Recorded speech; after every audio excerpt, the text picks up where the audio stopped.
ခုလိုမျိုးကျွန်တော်တို့ရဲ့ page တွေကျွန်တော်တို့ရဲ့ account တွေမှာအခုလိုမျိုး star နဲ့ screenshot နဲ့ပေါ်လာတယ်နှိပ်ထားခြင်းနဲ့ရှောက်ထားခြင်းနဲ့ရှောက်ထားလို့ရလာပါတော့ရှောက်ထားလို့တော့ရတယ်ကျွန်တော်ရဲ့မိတ်ဆွေဒီတစ်ချက်ကိုသတိထားဥပမာကျွန်တော်ရဲ့မိတ်ဆွေကဘယ်မှာနေတာလဲမြန်မာနိုင်ငံမှာနေတာလားမြန်မာနိုင်ငံမှာနေတယ်ဆိုရင်တော့ကျွန်တော်ကတော့နှိပ်ထားဖို့လုံးဝအကျက်မပေးဘူးโอเคဒါဆိုရင်ကျွန်တော်တို့ကမြန်မာနိုင်ငံမှာနေတာမဟုတ်ဘူးအခုရပြည်ပမှာနေတာအထောက်ထားတွေရှိတယ်ဥပမာဗျာကျွန်တော်တို့ web permit ကတ်တို့ပန်းရောကတ်တို့ရေမောင်းလိုင်စင်တို့ဒါတွေရှိတယ်ဘန်တွေရှိတယ်ပေါ့ဗျာ information တွေရှိတယ်ဆိုရင်တော့နှိပ်လို့ရတယ်နှိပ်တဲ့နေရာမှာလည်းတစ်ချက်သတိထားကျွန်တော်တို့ကအဲ့ဒီစတားကိုနှိပ်လိုက်တာနဲ့ကျွန်တော်တို့နာမည်တွေကြလာမယ်မွေးနေ့ကြလာမယ်ကန်ထရီကြလာမယ်ဒီနေရာမှာကိုကအပြည့်ပမှာနေဥထိုင်းပေါ့ဗျာမလေးစင်ကာပူပေါ့အထိုင်းဆိုတော့ထိုင်းပေါ့ဒီမျိုးနေရာမှာရောက်နေတယ်ဆိုရင်ကျွန်တော်တို့ကင်ဆောင်ထားတဲ့ ID ကတ်ထက်ကနာမည်တိုင်းထည့်မယ်ကျွန်တော်တို့ကင်ဆောင်ထားခဲ့တဲ့မွေးနေ့ထည့်မယ်ကျွန်တော်တို့ကင်ဆောင်ထားခဲ့တဲ့ကန်ထရီကိုရွေးပြီးတော့စတားကိုနှိပ်ထားမယ်ဆိုရင်တော့ okay တယ်လုံးဝ 100% okay တယ်ဘာပြဿနာမှမရှိဘူးနှိပ်ထားလို့ရတယ်ပေါ့နော်တချို့ကြတော့အဲ့ဒီလိုမဟုတ်ဘူးအဲ့ဒီစတားကိုမြင်တာနဲ့နှိပ်လိုက်တယ်ဘာမှမကြည့်ဘူးဗျာနောက်တစ်ချက်ထပ်နှိပ်လိုက်တယ်ပြီးသွား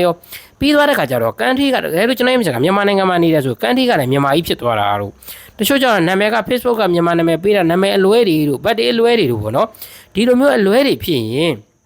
နောက်တစ်ချိန်ဖြည့်ရှင်းရတော့မယ်ဖြည့်ရှင်းရတဲ့ခါကျရင်စားပစ်သွားတာကစားပစ်ဖို့ကတစ်ချက်ထပ်ကုန်တယ်ဒီလိုမျိုးဖြည့်ရှင်းတာကနောက်တစ်ချက်ဖြည့်ရှင်းဖို့ကထပ်ကုန်တယ်ပေါ့ဗျာစားပစ်ဖို့နှစ်ချက်ကုန်တယ်ဒါကြောင့်ကျွန်တော်ရဲ့မိတ်ဆွေကကိုကဘာမှမသိသေးဘူးဘာ ID 300မှမသိဘူးဘန်ကလည်းအတိအကျမရှိသေးဘူးဆိုတော့ကျွန်တော်ကတော့နှိပ်ဖို့အကြံမပေးဘူးဒါမှမဟုတ်လို့အကူကကျွန်တော်ကထိုင်းမှာနေတယ်မလေးစင်ပြင်ပမှာနေတယ်ပေါ့ဗျာအထောက်ထားရှိတယ်ဥပမာ ID ကတ်တွေဘန်တွေဗီဇာစာအုပ်တွေရှိတယ်ဒါပေမဲ့ passport ကမရှိသေးဘူးနှိပ်ထားခြင်းလည်းဆိုရတယ်နှိပ်လိုက်ဗီဇာစာအုပ်တွေကနာမည်တိုင်းထည့်မယ်ဗီဇာစာအုပ်တွေကမွေးနေ့တိုင်းထည့်မယ်ဗီဇာစာအုပ်တဲ့ country တိုင်းထည့်ပြီးတော့တွားလိုက်တာနဲ့အဆင်ပြေတယ်တချို့ကြတော့ဒီနေ့ဗီဇာစာအုပ်ကိုကင်ထားတယ်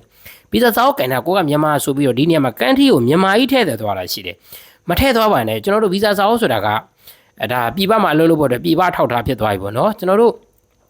မြန်မာကကင်ဆောင်တာကကျွန်တော်တို့မြန်မာမှတ်ပုံတွေပေါ့နော်ကိုကမြန်မာမှတ်ပုံတွေဖြစ်ရင်တော့မြန်မာပေါ့နော်ကျွန်တော်တို့ကဗီဇာစာအုပ်တွေကနာမည်တိုင်းထည့်တယ်ဗီဇာစာအုပ်တွေကမွေးနေ့တိုင်းထည့်တယ်ဆိုရင်တော့ဗီဇာစာအုပ်ကတော့ဒါပြည်ပထောက်ထားတစ်ခုဖြစ်သွားပြီပေါ့ဒါကြောင့်ကျွန်တော်တို့ပြည်ပထောက်ကိုကဘယ်မှာလဲထိုင်းမလေးစင်ကာပူပေါ့နော်ကိုနေတဲ့နိုင်ငံရဲ့ကန်ထရီကိုရွေးပြီးတော့သွားပါတချို့ကြတော့နာမည်ကတော့ဗီဇာစာအုပ်တွေကနာမည်တိုင်းထည့်တယ်ပတ်တိထည့်တယ်ကန်ထရီကြတော့မြန်မာကြီးတော်တော်ထည့်တယ်ပေါ့နော်မြန်မာကတော့လုံးဝမထည့်ပါနဲ့ဟိုမြန်မာနိုင်ငံကခွင့်ပြုတဲ့နိုင်ငံထဲမှာမပါသေးပါဘူးပေါ့နော်ဒါကြောင့် sharing လုပ်ပေးခြင်းဖြစ်တယ်အခုလိုမျိုးစတားပေါ်လာရင်နှိပ်ထားရမလားဆိုရင်တော့ information ရှိတယ်ထောက်ထားတွေရှိတယ်ဆိုရင်တော့ကိုယ်ကင်ဆောင်တဲ့အထောက်ထားတွေကတိုင်းထည့်ပြီးတော့နှိပ်သွားလို့ရတယ်ဘာမှမရှိဘူးဘာမှမသိသေးဘူးဆိုရင်တော့မနှိပ်ပါနဲ့ဒီတိုင်းလေးပဲအလှကြည့်ထားပါသူ့ဘက်ကပြန်ပြောက်သွားတယ်ဆိုတာလည်းမရှိဘူးပေါ့နော်ဒါလေးကို sharing လုပ်ပေးခြင်းဖြစ်တယ်တချို့ကြောင့်စားပစ်လာတယ်စားပစ်လည်းအပ်စရာမလိုပါဘူးဒီတိုင်းပဲထားကိုယ်တိုင်လုပ်လို့လည်းရတယ်ကျွန်တော်ပြောသလိုပဲကိုယ်တိုင်လုပ်ဥပမာကျွန်တော်ရဲ့ကပြေးပါမှနေတယ်ဗျာဟိုထိုင်းမှာနေတယ်ဆိုထိုင်းမှာပေးထားတဲ့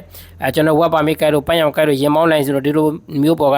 ကျွန်တော်တို့နာမည်တွေထည့်မယ်မွေးနေ့တွေထည့်မယ်ကန်ထရီကိုရွေးပေးလိုက်တာနဲ့စတားလောက်ကနှိပ်ထားကိုယ့်အောင်နှိပ်ထားလို့ရတယ်ပေါ့နော်ဒါလေးအထောက်ထားမရှိဘူးဆိုရင်တော့ဘာတစ်ခုမှမနှိပ်ပါနဲ့ဒီတိုင်းပဲထားပါပြန်မပြောက်သွားပါဘူး